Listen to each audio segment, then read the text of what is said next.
Very good morning. आज के हम इस वीडियो में बात करेंगे रिस्पायरेशन की और फर्मेंटेशन की। जितने भी लिविंग ऑर्गेनिज्म हैं या लिविंग सेल्स हैं, उनको अपने सर्वाइवल के लिए फ्री एनर्जी की रिक्वायरमेंट होती है, और ये जो फ्री एनर्जी है ये हमें मिलती है रिस्पायरेशन से। तो रिस्पायरेशन क्या है? Respiration is a metabolic process in which free energy released due to the oxidation of organic compound. कहने का मतलब यह है कि जो लिविंग ऑर्गेनिज्म है, जो लिविंग सेल्स हैं, उनको जो फ्री एनर्जी है मिलती है या वो फ्री एनर्जी एक्वायर करते हैं by the oxidation of organic compound. Respiration is a oxidative process, oxidation of organic compound. और ये ऑर्गेनिक कंपाउंड जिनका ये ऑक्सीडेशन करते हैं, ये है कार्बोहाइड्रेट है, ये है आपका प्रोटीन है, लिपिड है, ऑर्गेनिक एसिड्स है। ठीक है, तो ये जो यूज हो रहा है एज अ रिस्पायरेशन के रूप में, रिस्पायरेशन के लिए एज अ सबस्ट्रेट के रूप में हम इसको बोलते हैं रिस्पायरेटरी सबस्ट्रेट।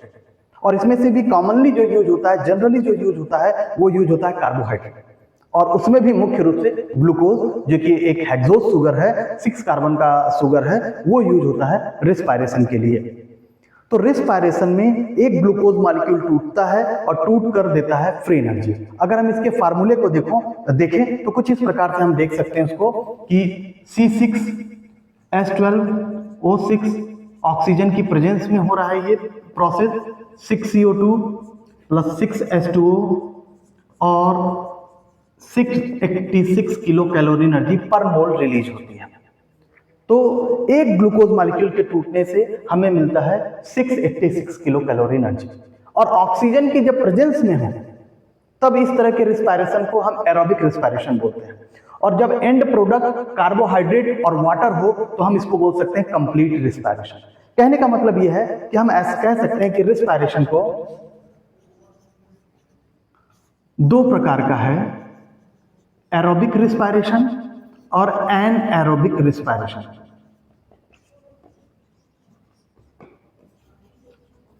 जो एरोबिक रिस्पायरेशन है, एरोबिक रिस्पायरेशन ऑक्सीजन डिपेंडेंट होगा, ये ऑक्सीजन की प्रेजेंस में होगा, ऑक्सीजन डिपेंडेंट होगा। दूसरी तरफ ये ऑक्सीजन, जो एनएरोबिक रिस्पायरेशन है, ये ऑक्सीजन इंडिपेंडेंट होगा, जिसको ऑक्सीजन की रिक्वायरमेंट नहीं है। एरोबिक रिस्पायरेशन में कंप्लीट ऑक्सीडेशन होता है, जो एंड प्रोडक्ट होगा वो कार्बन डाइऑक्साइड और वाटर मॉलिक्यूल होगा। जबकि एनारोबिक रिस्पायरेशन जो है ये इनकम्प्लीट रिस्पायरेशन है, इसमें एंड प्रोडक्ट अल्कोहल हो सकता है या कोई एसिड हो सकता है। हम कई बार एनारोबिक रिस्पायरेशन को फर्मेंटेशन के नाम से भी जानते हैं, फर्मेंटेशन के नाम से भी जानते हैं। बहरहाल दोनों में थोड़ा सा डिफरेंस है, उसको हम देखेंगे अभी। तो हम कह सकते हैं कि जो रिस्पायरेशन है दो प्रकार का है, एरोबिक रिस्पायरेशन जो ऑक्सीजन डिपेंडेंट है, ऑक्सीजन की प्रेजेंस में होता है, जबकि दूसरा एनारोबिक रिस्पायरेशन है जो ऑक्सीजन इंडिपेंडेंट है, ऑक्सीजन की एब्सेंस में होता है। ठीक है, और तीसरा हमने जो बात की फर्मेंटेशन की। आप अगर देखेंगे रिस्पायरेशन को तो रिस्पायरेशन में मुख्य रूप से ग्लाइकोलिसिस, टीसीए जिसको हम क्रेब्स साइकिल भी बोलते हैं, ईटीसी इलेक्ट्रॉन ट्रांसपोर्ट चेन होती है, और होता है ऑक्सीडेटिव फॉस्फोराइलेशन। ये मुख्य प्रोसेस है। इसके अलावा एक और होता है सबस्ट्रेट लेवल ऑफ फॉस्फोराइलेशन। अगर आप एरोबिक रिस्पायरेशन की बात करेंगे तो एरोबिक रिस्पायरेशन में ग्लाइकोलिसिस भी होगी, टीसीए भी होगी, ईटीसी भी होगी, ऑक्सीडेटिव फॉस्फोराइलेशन भी होगा, सबस्ट्रेट लेवल फॉस्फोराइलेशन भी होगा। लेकिन अगर हम एनारोबिक रिस्पायरेशन की बात करें, जो ऑक्सीजन इंडिपेंडेंट है, तो ग्लाइकोलिसिस तो होगी लेकिन टीसीए नहीं होगा, ये ईटीसी नहीं होता, ईटीसी नहीं होता, लेकिन ऑक्सीडेटिव फॉस्फोराइलेशन होगा और सबस्ट्रेट लेवल फॉस्फोराइलेशन। और अगर हम फर्मेंटेशन की बात करें तो फर्मेंटेशन में केवल ग्लाइकोलिसिस होगा और सबस्ट्रेट लेवल ऑफ फॉस्फोराइलेशन होगा, बाकी चीजें फर्मेंटेशन में नहीं होगी। एक तो ये डिफरेंस है एरोबिक, एनारोबिक एंड फर्मेंटेशन में। दूसरा डिफरेंस क्या है, जो एरोबिक रिस्पायरेशन है इसमें इलेक्ट्रॉन ट्रांसपोर्ट के चेन के द्वारा जो टर्मिनल एक्सेप्टर है वो होता है ऑक्सीजन। यहां पे जो टर्मिनल एक्सेप्टर है वो है ऑक्सीजन, जबकि एनारोबिक रेस्पिरेशन में है इनऑर्गेनिक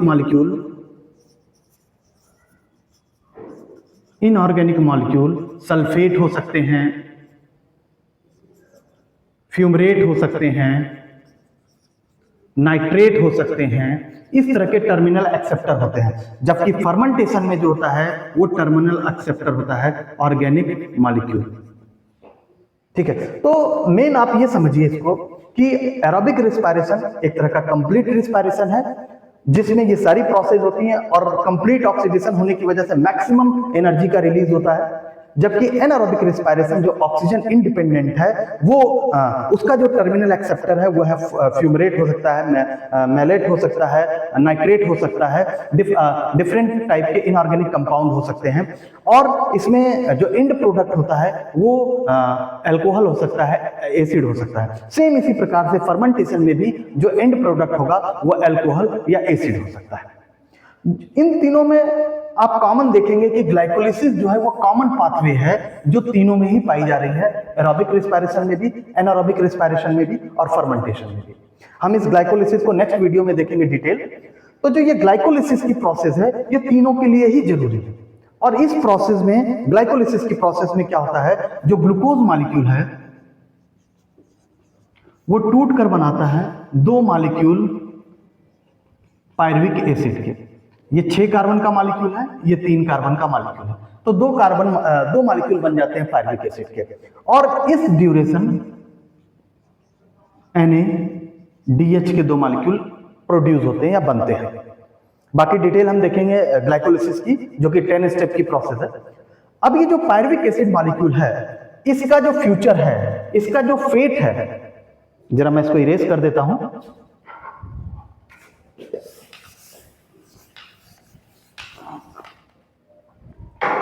जो पायरुवेट मॉलिक्यूल है जो कि 3 कार्बन का है, इसका फेट इस बात पे डिपेंड करता है कि ऑक्सीजन प्रेजेंस है या फिर ऑक्सीजन अब्सेंट है। अगर ऑक्सीजन प्रेजेंट होती है, ग्लाइकोलिसिस जो होती है वो हमेशा होती है साइटोप्लाज्म। ग्लाइकोलिसिस जो है साइटोप्लाज्म में होती है, चाहे प्रोकैरियोटिक ऑर्गेनिज्म है, चाहे यूकैरियोटिक ऑर्गेनिज्म है, चाहे एरोबिक रिस्पायरेशन हो, चाहे एनारोबिक रिस्पायरेशन हो, चाहे फर्मेंटेशन हो, हर बार ग्लाइकोलिसिस होगी साइटोप्लाज्म में। साइटोप्लाज्म में हुआ ग्लाइकोलिसिस, 2 मॉलिक्यूल बन गए पायरुवेट के। अब अगर ऑक्सीजन प्रेजेंट है तो ये माइटोकॉन्ड्रिया में नेक्स्ट प्रोसेस होगी और वहां पे ये कन्वर्ट होते हैं एसिटाइल कोएंजाइम ए। ठीक है, और इस दौरान जब एसिटाइल कोएंजाइम एक बनता है तो यहाँ पे रिलीज होता है CO2। ठीक है, क्योंकि ये 2 मॉलिक्यूल है तो 2 मॉलिक्यूल CO2 रिलीज करेगा, 2 मॉलिक्यूल एसिटाइल कोएंजाइम में बनाएगा और हम इसको बोल देते हैं डीकार्बोक्सिलेशन। क्या बोलते हैं? ऑक्सीडेटिव डीकार्बोक्सिलेशन, इस प्रोसेस को बोल देते हैं। अगर ऑक्सीजन अब्सेंट है तो एरोबिक रिस्पायरेशन नहीं हो सकता, होगा एनारोबिक रिस्पायरेशन या फर्मेंटेशन होगा। ऑक्सीजन की अब्सेंस में होगा, ऑक्सीजन इंडिपेंडेंट प्रोसेस है, ये प्रोसेस साइटोप्लाज्म में होगी। और यहां पे आपका जो एंड प्रोडक्ट बनता है वो बन सकता है अल्कोहल यानी कि इथेनॉल, या कोई एसिड, मान लेते हैं लैक्टिक एसिड बन सकता है। तो ये जो फर्मेंटेशन की प्रोसेस है ये एंड प्रोडक्ट पर डिपेंड करती है। अल्कोहलिक फर्मेंटेशन भी हो सकता है, लैक्टिक एसिड फर्मेंटेशन भी हो सकता है, वो इस बात पे डिपेंड करता है कि एंड प्रोडक्ट क्या है। तो आज हम देखते हैं, अब हम बात करते हैं फर्मेंटेशन की।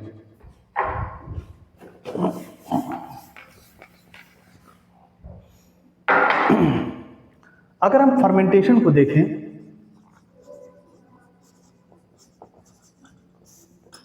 फर्मेंटेशन में क्या है, फर्मेंटेशन में साइटोप्लाज्म में होगा, पहली बात। दूसरी चीज, इसके लिए ऑक्सीजन की रिक्वायरमेंट नहीं है, ये ऑक्सीजन इंडिपेंडेंट प्रोसेस है।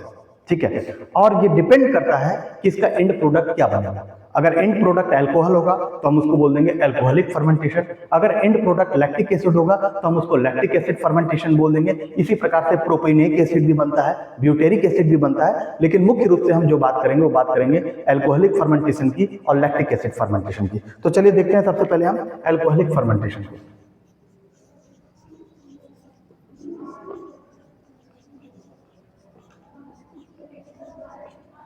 Alcoholic fermentation. एल्कोहलिक फर्मेंटेशन में हमें पता है कि ग्लूकोज से बन गया पायरुवेट।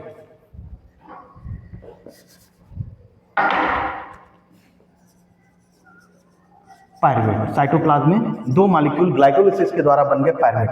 ये पायरुवेट कन्वर्ट होता है एसिटल डिहाइड में, ठीक है, एसिटल डिहाइड में, और इस ड्यूरेशन निकलता है CO2।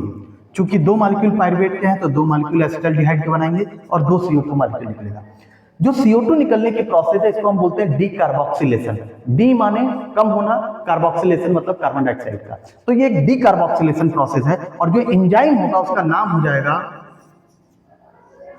Pyruvate D carboxylase enzyme. इस एंजाइम की प्रेजेंस में पायरुवेट मॉलिक्यूल कन्वर्ट होगा एसिटल डिहाइड में और रिलीज करेगा कार्बन डाइऑक्साइड को। चूंकि ये 2 बार ये प्रोसेस होगी तो 2 बार रिलीज करेगा और एंजाइम हो जाएगा, ये डीकार्बोक्सिलेशन की प्रोसेस है और एंजाइम का नाम हो जाएगा पायरुवेट डीकार्बोक्सिलेज। जो एसिटल डिहाइड है वो कन्वर्ट होगा इथेनॉल, ये भी 2 मॉलिक्यूल होंगे।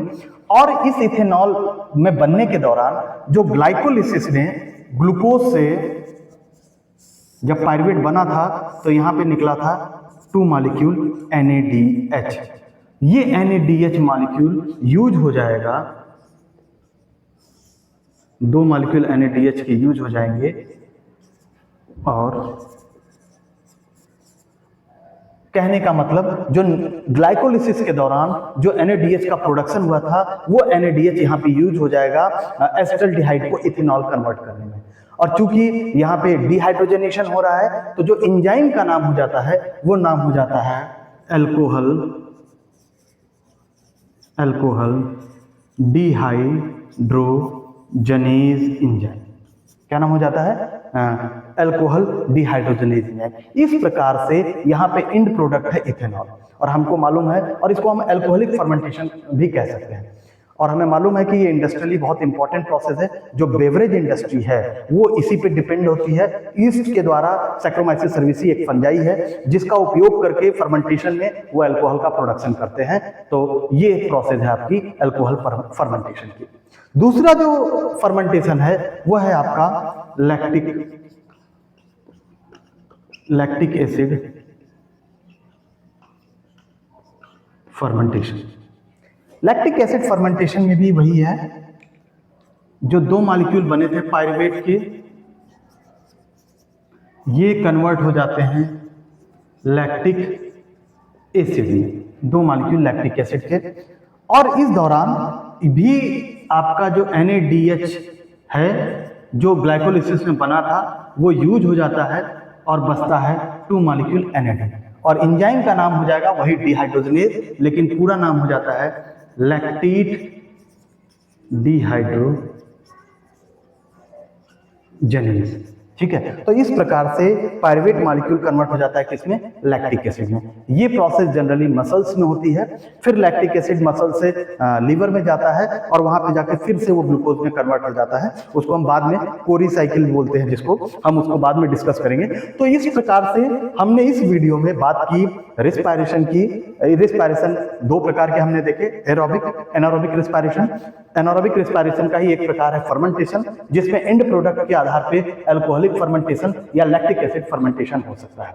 मेन अंतर क्या है एरोबिक रिस्पायरेशन और एनारोबिक रिस्पायरेशन में, कि जो एरोबिक रिस्पायरेशन है वो ऑक्सीजन डिपेंडेंट है, जबकि एनारोबिक रिस्पायरेशन जो है वो कैसा है? ऑक्सीजन इंडिपेंडेंट है। ठीक है, पूरी की पूरी एनारोबिक रिस्पायरेशन जो है वो साइटोप्लाज्म में होती है, जबकि एरोबिक रिस्पायरेशन के केवल ग्लाइकोलिसिस जो कि कॉमन स्टेप है वो साइटोप्लाज्म में होती है। बाकी माइटोकॉन्ड्रिया के मैट्रिक्स में या माइटोकॉन्ड्रिया में होती है। ऑक्सीडेटिव फॉस्फोराइलेशन माइटोकॉन्ड्रिया के इनर वॉल में होती है। हम इन सब चीजों को डिटेल में, ग्लाइकोलिसिस को, TCA को, इलेक्ट्रॉन ट्रांसपोर्ट चेन को, ऑक्सीडेटिव फॉस्फोराइलेशन को, इन सभी चीजों को हम डिटेल में नेक्स्ट वीडियो में देखेंगे। लेकिन एक चीज हमेशा ध्यान रखिएगा कि फर्मेंटेशन में ऑक्सीडेटिव फॉस्फोराइलेशन नहीं होता, यहाँ पे केवल सबस्ट्रेट लेवल फॉस्फोराइलेशन होता है। तो मुझे लगता है कि आपको ये सारी चीज़ें समझ में आ गई होंगी। तो अगर समझे आप लोग को समझ में आई तो प्लीज़ कमेंट कीजिए, या कहीं कोई आपका सजेशन है तो उसको आप बताइए, हमें इन्फॉर्म कीजिए। हम उसको और क्लियरिटी के साथ प्रेजेंट करेंगे, आपके सजेशंस को इनकॉर्पोरेट करेंगे अपने वीडियोज़ में। तो प्लीज़ इसको लाइक कीजिए, शेयर कीजिए और सब्सक्राइब कीजिए। Thank you.